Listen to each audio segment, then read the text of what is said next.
একদিন মহান আল্লাহ পাক রব্বুল আলামিন হজরত জার্জিস আলাইহি ওয়াসাল্লামকে ওহির মাধ্যমে নির্দেশ দিলেন, হে জার্জিস, তুমি ফিলিস্তিনে যাও। সেখানে গিয়ে সেখানকার বাদশাহ দাদিয়ানকে দ্বীনের পথে আহ্বান করো।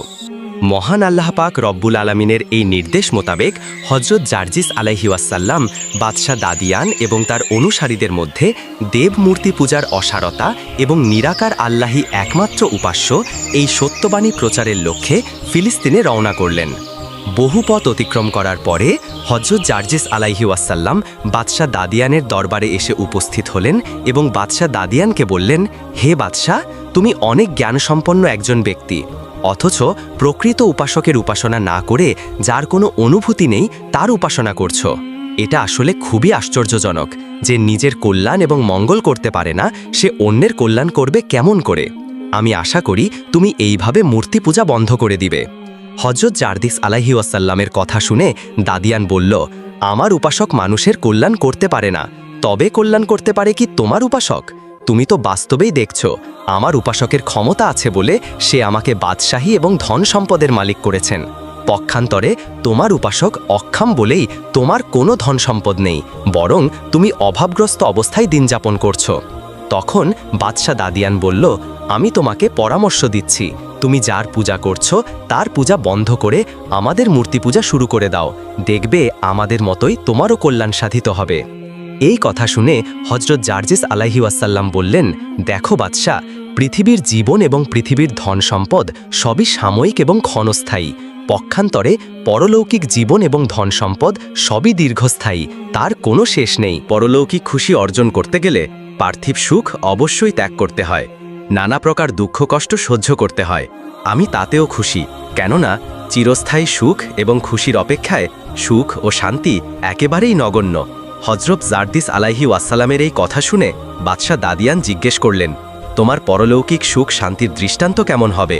হজরত জার্জিস আলাইহি ওয়াসাল্লাম বললেন, পরলৌকিক খুশির দৃষ্টান্ত হল মহাশান্তিময় খুশির বেহেশত। কোনো রকম দুঃখ কষ্ট এবং ভাবনার চিন্তার স্থান নেই।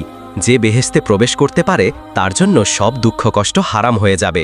পক্ষান্তরে যে পার্থিব জগৎ থেকে নিরাকার আল্লাহকে অবহেলা করে, দেবদেবীর পূজা করে, পরকালে তার স্থান হবে জাহান্নাম, আর অনন্তকাল সেখানে সে আগুনের আযাব পেতেই থাকবে।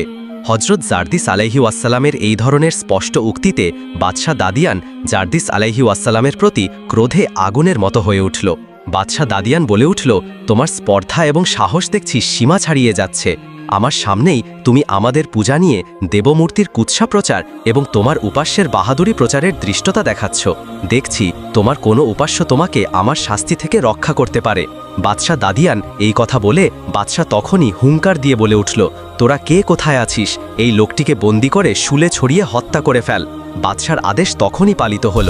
বাদশার অনুগত কাফেরগণ হজরত জার্জিস আলাইহি ওয়াসাল্লামকে শুলে ছড়িয়ে হত্যা করে একটা প্রকাণ্ড অগ্নিকুণ্ডে নিক্ষেপ করল। কিন্তু মহান আল্লাহ পাক রাব্বুল আলামিনের কি অপূর্ব মহিমা এবং কি অবিশ্বাস্য ব্যাপার!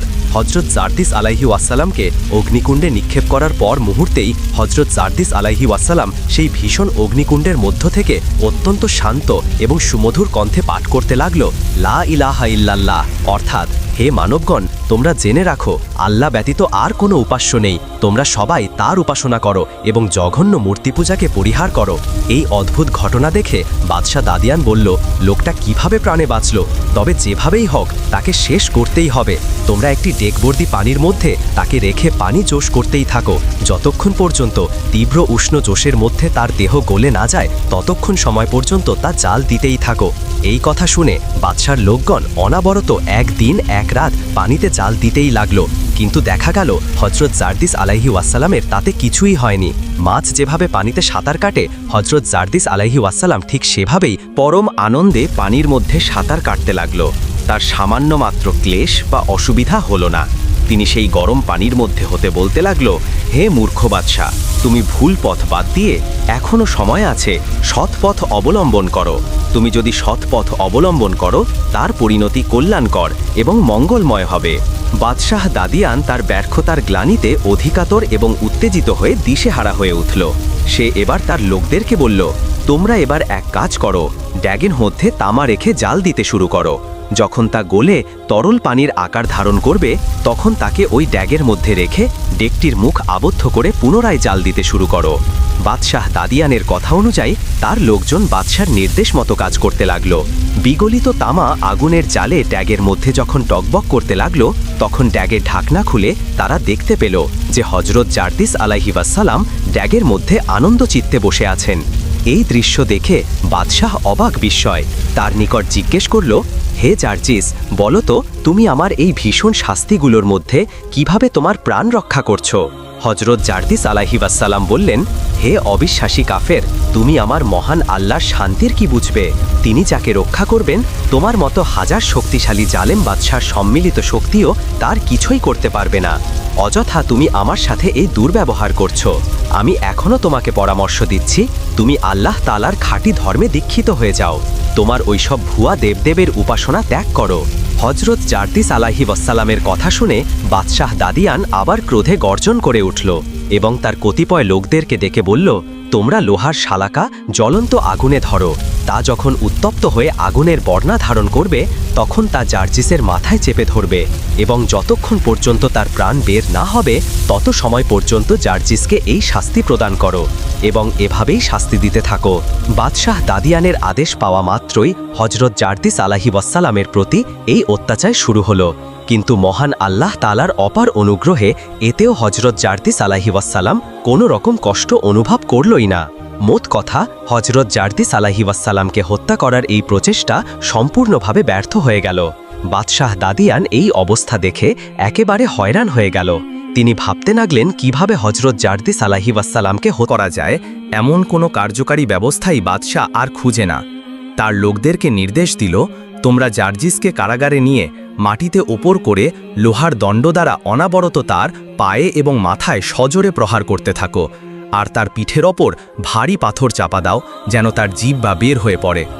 বাদশার আদেশ অনুযায়ী হজরত জারজিস আলাইহিওয়াসাল্লামকে সত্যি কারাগারে নিয়ে ওপর করে শুয়ে তার পিঠে ভারী পাথর চাপা দিয়ে কয়েকজন লোক একই লোহার দণ্ড দ্বারা প্রহার করতে লাগল।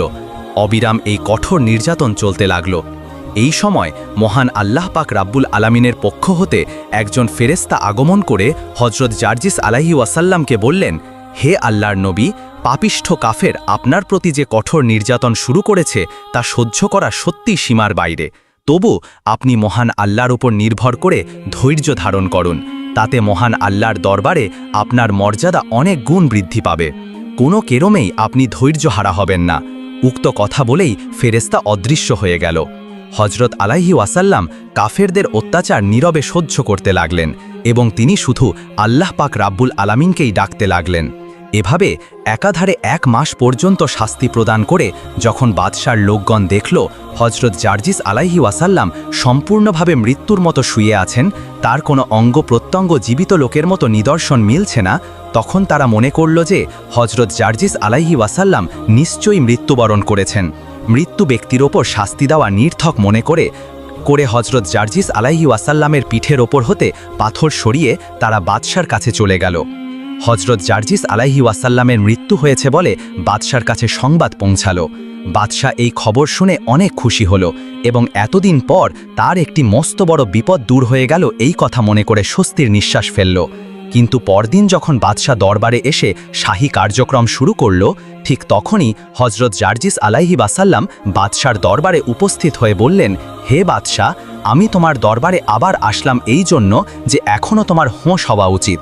আমি তোমাকে সতর্ক করছি, তুমি ভ্রান্ত পথ বাদ দিয়ে সৎ পথ অবলম্বন করো। বাদশাহ দাদিয়ান চোখ তুলে সে হজরত জারজিস আলাইহিওয়াসাল্লামকে দেখা মাত্র তার মাথায় যেন আকাশ ভেঙে পড়ল।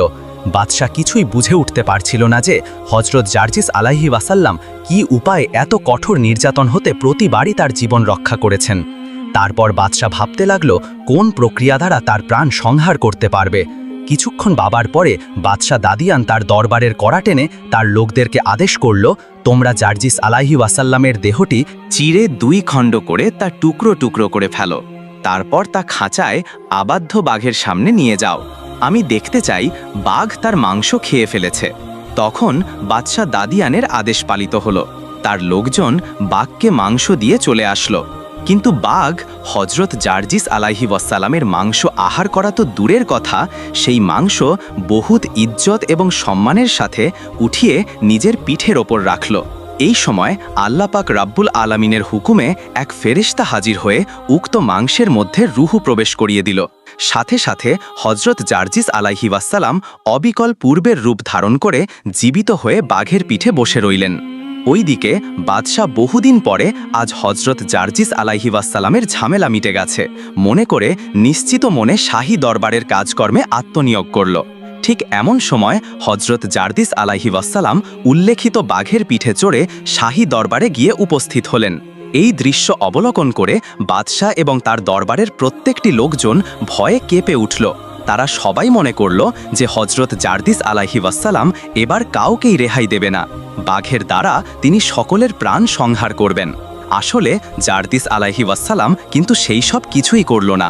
শুধু তিনি একবার বাদশাকে বললেন, হে বাদশাহ দাদিয়ান, আল্লাহর শক্তি দেখে আল্লাহ শক্তির কথা চিন্তা করে এবার তুমি আল্লাহর পথে ফিরে এসো।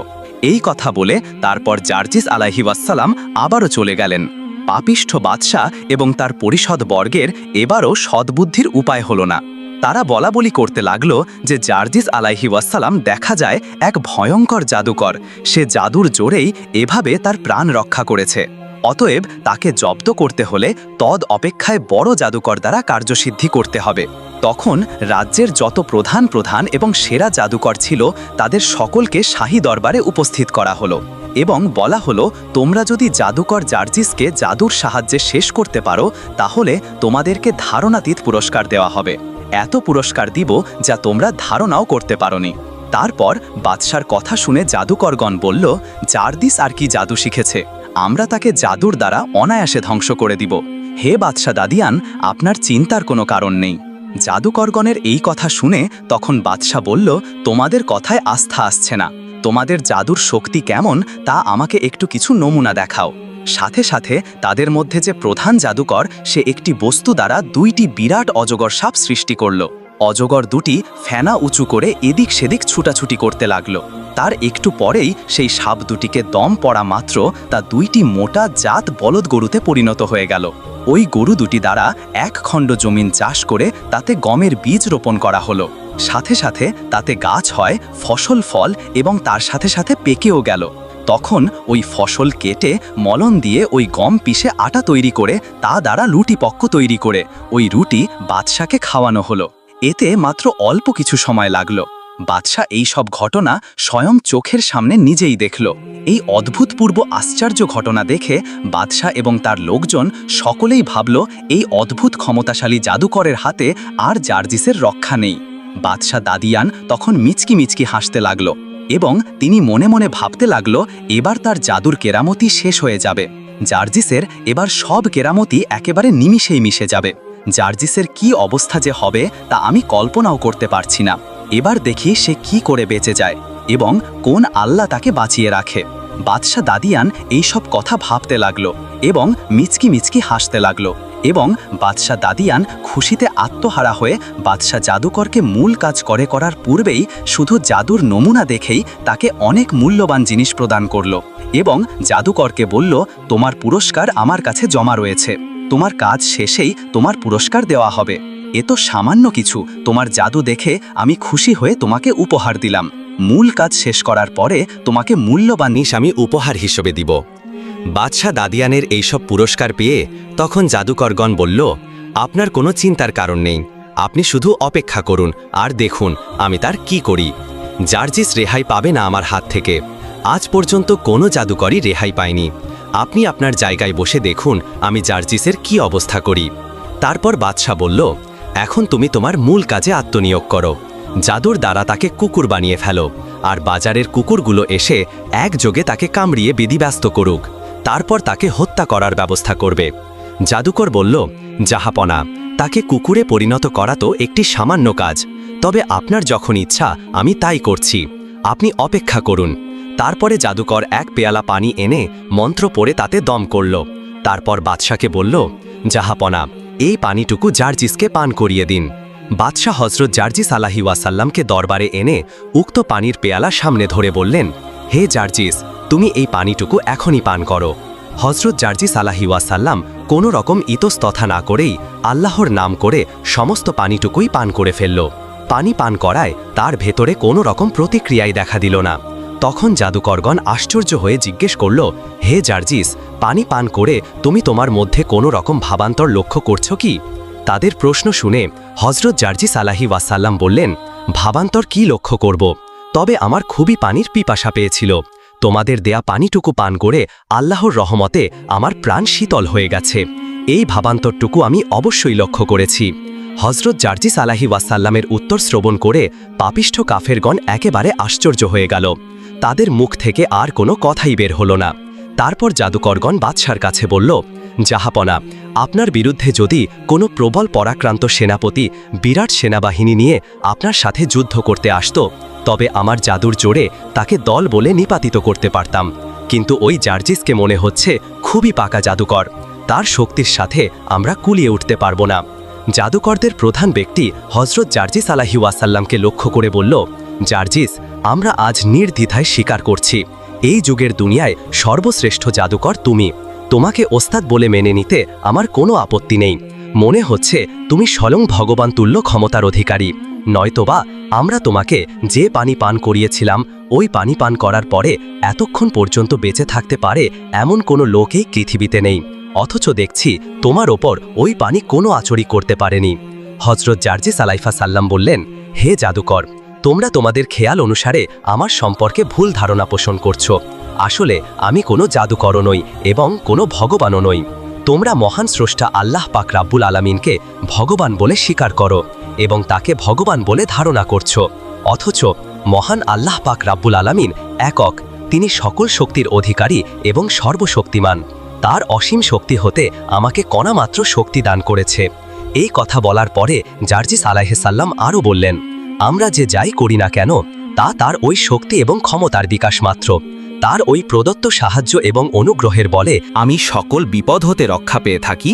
তিনি যাকে রক্ষা করেন কারো ক্ষমতা নেই যে তার তিলমাত্র ক্ষতি করতে পারে। আমি তার হতে তার বাণী প্রচার করতে প্রেরিত হয়েছি।